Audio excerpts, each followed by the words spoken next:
हमारे आदर्श हैं, उनके बातों पर हम लोग चलते हैं। बाबा साहब ने बोला था संगठित रहो, शिक्षित बनो और संघर्ष करो। हम लोग संगठित भी हैं, शिक्षित हो रहे हैं और आगे जाके संघर्ष भी करेंगे। बाबा साहब हमारे लिए पूज्यवर हैं, जो गरीब समाज में, दलित परिवार में पैदा लेकर और इतना बड़ा देश भारत का संविधान लेकर हमारे देश पर उपकार किए हैं। नमस्ते, मैं हूँ सौम्या सिन्हा और आप देख रहे हैं प्रेप टॉक।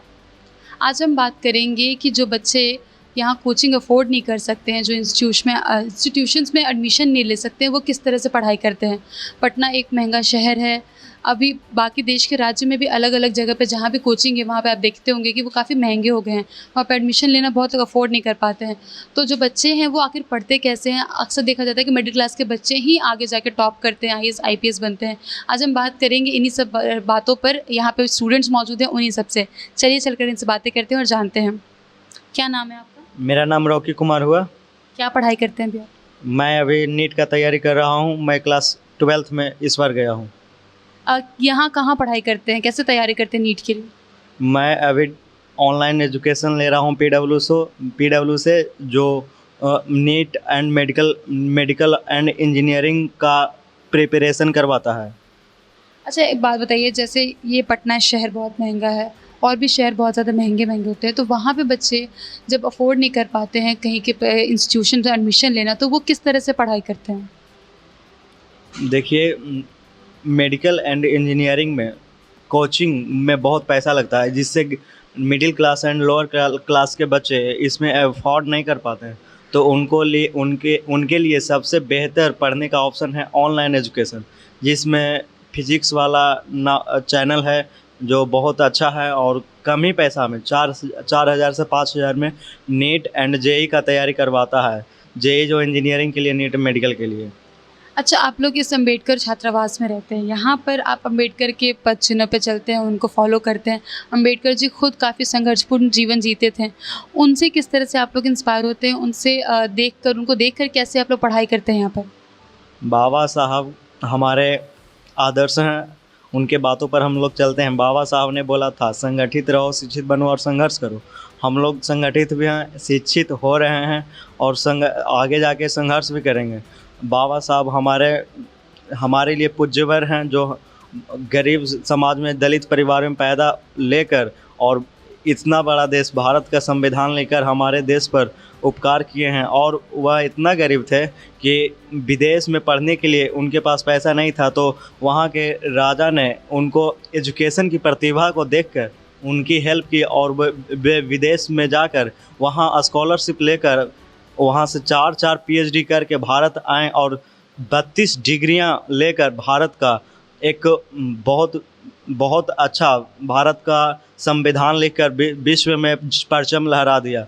और इससे यह एहसास होता है कि आप कितना भी हालात आपका ख़राब क्यों ना हो, अब एजुकेशन है तो आप आपके पास एजुकेशन है तो आप कहीं भी किसी भी जगह अपना समाज को, अपना ज्ञान को रिप्रेजेंट कर सकते हैं और अपने प्रतिभा को दिखा सकते हैं। जो बच्चे यहाँ पे एडमिशन लेने आते हैं, क्या उन्हें यहाँ के इंस्टीट्यूशंस उनके फाइनेंशियल कंडीशन को देखते हुए कुछ डिस्काउंट देते हैं? देखिए, अगर हॉस्टल के हैं तो यहाँ के इंस्टीट्यूशंस हेल्प करते हैं, कुछ कम करते हैं। अदरवाइज वह डेरा के स्टूडेंट हैं, मतलब रूम रेंटर हैं, तो उनको नहीं किया जाता है। और हॉस्टल्स के हैं और तो कुछ इंस्टीट्यूशंस हैं, जैसे जनरल कंपटीशन में, बैकग्राउंड में, वहाँ पर हेल्प किया जाता है, फ़ी कम किया जाता है थोड़ा सा। आपको क्या लगता है ये जो इंस्टीट्यूशन का ये जो एक चलन है, वो क्या एक बिजनेस बनकर रह गया यहाँ पर? हाँ, हमें तो जैसा लगता है कि आजकल एजुकेशन में पैसा अगर ना है, कोई के पास बहुत गरीब है तो बहुत दिक्कत होता है उसको पढ़ने में। जब से खान सर, SK झा और भी रोशन आनंद सर और फिजिक्स वाला ये सब टीचर हमारे बीच आए हैं, तब से गरीबों के लिए बहुत अच्छा शिक्षा का प्रबंध करवा रहे हैं। और आजकल तो खान सर UPSC का भी बैच ला चुके हैं, जिससे गरीब बच्चों के लिए एक हाई लेवल कंटेंट पढ़ने का मौका मिल रहा है और कम कंफर्टेबल फीस में। आप अपने जैसे स्टूडेंट्स जो हैं जो और भी आपको देख रहे होंगे, उन्हें क्या संदेश देंगे कि वो किस तरह से पढ़ाई करें अगर वो अफ़ोर्ड नहीं कर पाते हैं पढ़ना बाहर जाकर? अगर मतलब पुअर स्टूडेंट अगर मिडिल लोअर क्लास का है तो अगर पैसा फ़ी अफोर्ड नहीं कर पा रहा तो उसके लिए सबसे बेहतर होगा ऑनलाइन प्लेटफॉर्म जो कम फ़ी में और बहुत अच्छा कंटेंट डिलीवर करवाती है। क्या नाम है आपका? मेरा नाम रवि कुमार है। क्या पढ़ाई करते हैं अभी? मैं अभी पीजी कर रहा हूँ कॉलेज ऑफ कॉमर्स से और कंपटीशन की तैयारी एसएससी सीजीएल का कर रहा हूँ साइड से। इतनी पढ़ाई लिखाई करते हैं जो बच्चे यहाँ पे आकर पढ़ाई लिखाई करते हैं, काफ़ी बार ऐसा होता है कि बहुत सारे रीज़न्स की वजह से वो यहाँ पे इंस्टीट्यूशंस में एडमिशन नहीं ले पाते हैं क्योंकि इसका कोर्स फ़ी बहुत ज़्यादा होता है, लाखों लाख हो जाता है। तो वो बच्चे किस तरह से यहाँ पढ़ते होंगे? नहीं, यहाँ पे मतलब हैं कुछ सर लोग जो मतलब इंस्टीट्यूट में उनका जान पहचान है तो वहाँ से कुछ डिस्काउंट करवा देते हैं और कोई इंस्टीट्यूट है जो फ्री में भी मतलब यहाँ के लड़के लोग को मतलब पढ़ाते हैं। वो खुद ही कुछ दिन पहले ही बोल के गए थे कि यहाँ पे जो भी हॉस्टल के जितने स्टूडेंट हैं सबको मैं फ्री में पढ़ाऊँगा। ज्ञान बिंदु एकेडमी है मुसल्लीपुर हाट में वहाँ पे। अच्छा, बहुत सारे ऐसे टीचर्स भी हैं पटना में जो कि ऑनलाइन पढ़ाते हैं, तो क्या बच्चे उन लोगों से ज़्यादा प्रेफ़र करते हैं पढ़ना बजाय कि वो इंस्टीट्यूशन में एडमिशन लें? नहीं, ऑनलाइन प्रेफर करते हैं बट ऑफलाइन सब ज़्यादा ही जाना पसंद करते हैं। ऑनलाइन में हो जाता है कि मन किया तो पढ़े, ऑफलाइन में है कि होता है क्लास की इस टाइम पे हमको जाना है तो जाना है। ऑनलाइन में है कि रिकॉर्डेड हो जाता है बैच, तो वो सोचने लगते हैं कि फिर कभी पढ़ेंगे, वैसे करके छूटते जाता है क्लास और कर नहीं पाता है। पढ़ाई के अलावा क्या हॉबीज़ हैं आपकी?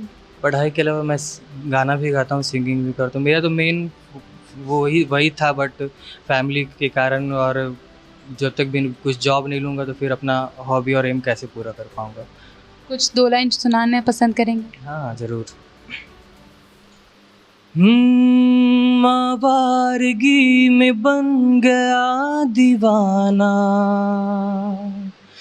मैंने क्यों सादगी को नहीं जाना। आवारगी में बन गया दीवाना, मैंने क्यों सादगी को नहीं जाना। आता नहीं यकीन क्या से क्या हो गया, इस तरह तू मुझसे हाँ जुदा हो गया। इंसाफ कर दो, मुझे माफ़ कर दो, इतना ही कर दो रहम। हो दिल दे दिया है जान तुम्हें देंगे, दगा नहीं करेंगे सनम। काफ़ी अच्छा गाते हैं आप। आपको लगता है हॉस्टल में काफ़ी लोग आपको सुनने के लिए आते होंगे ना? हाँ, बहुत कुछ सब पसंद करते हैं, मतलब मैं जब गाता हूँ तो सब आके सुनते हैं। अच्छा, यहाँ हॉस्टल में रहकर पढ़ना कितना अफोर्डेबल होता है जो गाँव के बच्चे आते हैं यहाँ पढ़ने के लिए या फिर जो अफोर्ड नहीं कर पाते उनके लिए? यहाँ पे एक तो हॉस्टल है जो मतलब जो पुअर फैमिली से बिलोंग करते हैं वो लोग के लिए बहुत अच्छा है। वो मतलब आके यहाँ पे पढ़ सकते हैं, उसका प्रोसेस होता है यहाँ पे आने का। और बहुत सारे बच्चे होते हैं जो नहीं पढ़ पाते, फाइनेंशियल कंडीशन उसका सही नहीं रहता है, घर वाले उतना नहीं कर पाते हैं उसके लिए। क्या नाम है आपका? जी, मेरा नाम है मुकेश कुमार। क्या पढ़ाई करते हैं भैया? जैसे मेरा पीजी कंप्लीट है और मैं बीपीएससी का तैयारी करता हूँ। अच्छा, आपको क्या लगता है जो बच्चे यहाँ पे पढ़ाई करने के लिए आते हैं, काफ़ी बच्चे गांव से आते हैं, शहर से, अलग अलग शहर से आते हैं, तो वो जब यहाँ पे अफोर्ड नहीं कर पाते किसी इंस्टीट्यूशन में एडमिशन लेना क्योंकि इंस्टीट्यूशन की फ़ीसेस बहुत हाई होती हैं, तो वो किस तरह से यहाँ पढ़ाई करते हैं और किस तरह से उन्हें पढ़ना चाहिए? देखिए मैम, वो तो स्टूडेंट के ऊपर डिपेंड, सबका अपना अपना एक अलग अलग मानसा होता है। और मान लीजिए अगर अफोर्ड नहीं करने का भी तो मान लीजिए बहुत सारी मान लीजिए हम लोग के पास पर्याप्त साधन है, जैसे कि ऑनलाइन हो गया। ऑनलाइन के मान लीजिए अकॉर्डिंग हम सेल्फ स्टडी को बेस्ट स्टडी मानते हैं, जो हम खुद भी करते हैं कि कोई कोचिंग क्लास नहीं जाते। जहाँ जो प्रॉब्लम हमको होता है यूट्यूब पे उसको सर्च करके उस टॉपिक को उसको कॉपी पे नोट डाउन करके फिर उसका तैयारी करते हैं, इसलिए। अच्छा, काफ़ी बार ऐसा होता है कि बच्चे यहाँ आते हैं, बहुत सारे इंस्टीट्यूशन को देखते भी हैं, कभी बार एडमिशन भी ले लेते हैं, लेकिन होता ये है कि उन्हें ना वो सैटिस्फाइड नहीं होते उस इंस्टीट्यूशन से, वापस से वो आ जाते हैं, लेकिन फिर वो उसी तलाश में रहते हैं कि वापस से मुझे किसी इंस्टीट्यूशन में जाना चाहिए। तो वो बच्चे क्या ऑनलाइन की तरफ मुड़ सकते हैं, देख सकते हैं एक बार उसे? सबसे तो पहले देखिए उसका विज़न क्लियर होना चाहिए मैम कि मुझे कौन सी का प्रिपरेशन करना है, मुझे बीपीएससी करना है कि मान लीजिए एसएससी करना है कि बैंकिंग करना है। उसके अकॉर्डिंग मान लीजिए ढेर सारा इंस्टीट्यूशन है, मान लीजिए अगर यहाँ एक जगह में सेटिस्फाइड नहीं होगी तो दूसरे जगह ट्राई करना है। और मान लीजिए हम ऑफलाइन में सेटिस्फाइड नहीं तो ऑनलाइन मेरे पास पर्याप्त साधन है जिसके लिए हम मान लीजिए वहाँ पे क्लास लेके अपना प्रिपरेशन को धार दे सकते हैं। आप कैसे पढ़ाई करते हैं खुद? हम तो मान लीजिए जैसे आपको पहले भी बताया कि हम सेल्फ स्टडी करते हैं, और जैसे कि मान लीजिए हम ख़ास तौर से जो बुक होता है हम उसका ज़्यादा प्रीफर करते हैं। और बुक के अकॉर्डिंग जैसे कोई चैप्टर का ऐसा टॉपिक होता है जो मेरे को समझ में नहीं आता तो उसके लिए हम यूट्यूब का सहारा लेते हैं और फिर उसका कॉपी पे नोट डाउन करके फिर उसको अपना नोट्स तैयार करते हैं। क्या आपको कभी ऐसा वो नहीं लगा कि आपको भी किसी इंस्टीट्यूशन में एडमिशन लेना चाहिए, वहाँ से पढ़ना चाहिए? बिकॉज़ वहाँ की गाइडेंस बहुत अलग होती है। यूट्यूब और बुक्स के एक गाइडेंस मिल जाता है वहाँ से, एक तरीका मिल जाता है किस तरह से पढ़ना है। जी, गाइडेंस तो ज़रूरी है मतलब किसी इंस्टीट्यूशंस का, लेकिन अभी का दौर में जो मान लीजिए हम लोग जो मतलब इंस्टीट्यूट्स में भीड़-भाड़ की जो दौड़ देखते हैं, हम देखते हैं कि वहाँ पे आने-जाने में मुझे 2-4 घंटा 5 घंटा मतलब गए। अगर उतना हम सोचते हैं कि मान लीजिए अभी मेरे पास जैसे कि पर्याप्त अब मतलब वहाँ भी पढ़ाने का और हम भी जो पढ़ेंगे थोड़ा तो वहाँ पे ज़रूर है। अगर मान लीजिए वो ऐसे स्टूडेंट के लिए जिसका बेसिक स्ट्रॉन्ग है, जिसका मान लीजिए जो अगर नया स्टूडेंट है जो शुरुआत करना चाहे तो उसके लिए इंस्टीट्यूशन ज़रूरी है। और मान लीजिए जिसका बेसिक स्ट्रॉन्ग जो एक बार कर लिया है क्लास उसके लिए सेल्फ स्टडी मायने रखता है। आपने स्टूडेंट से सुना कि उनका कहना है कि काफ़ी बार इंस्टीट्यूशंस का एडमिशन कंपल्सरी हो जाता है, लेकिन अगर उसके अलावा भी वो नहीं कर पाते इंस्टीट्यूशन में एडमिशन तो वो सेल्फ स्टडी भी कर सकते हैं या ऑनलाइन भी पढ़ सकते हैं, उससे भी उनकी काफ़ी हेल्प हो जाएगी। हमारे साथ मौजूद थे अम्बेडकर हॉस्टल के स्टूडेंट जो यहाँ रहकर पढ़ाई करते हैं। वो यहाँ पर पढ़ते हैं, लाइब्रेरीज़ में आते हैं, साथ ही यहाँ प्रिपरेशन करते हैं अलग अलग चीज़ों का। आपको हमारी वीडियो कैसी लगी हमें कमेंट करके ज़रूर बताइएगा। साथ ही ऐसी वीडियो देखने के लिए प्रेप टॉक के चैनल को फॉलो कीजिए साथ ही ऐसी वीडियो को देखने के लिए प्रेप टॉक के चैनल को सब्सक्राइब कीजिए। अगर आप किसी भी गवर्नमेंट एग्जाम की तैयारी करते हैं तो आपको मैं बता दूं कि प्रेप ऑड नाम करके एक ऐप है जो कि एक ऑडियो प्लेटफॉर्म है। ये गूगल प्ले स्टोर पे मौजूद है। इसका लिंक हमने डिस्क्रिप्शन बॉक्स में भी दे रखा है। यहाँ पर आप किसी भी गवर्नमेंट एग्जाम की तैयारी इजीली कर सकते हैं। यहाँ पे एक्सपर्ट की राय मौजूद है, वहाँ पे गाइडेंस मौजूद है, साथ ही उनके नोट्स मौजूद हैं। अगर आप अपने एग्जाम के पहले रिवीजन करना चाहते हैं तो विदिन 30 मिनट्स ऑडियो के फॉर्म में यहाँ पे रिवीजन भी मौजूद हैं। शुक्रिया।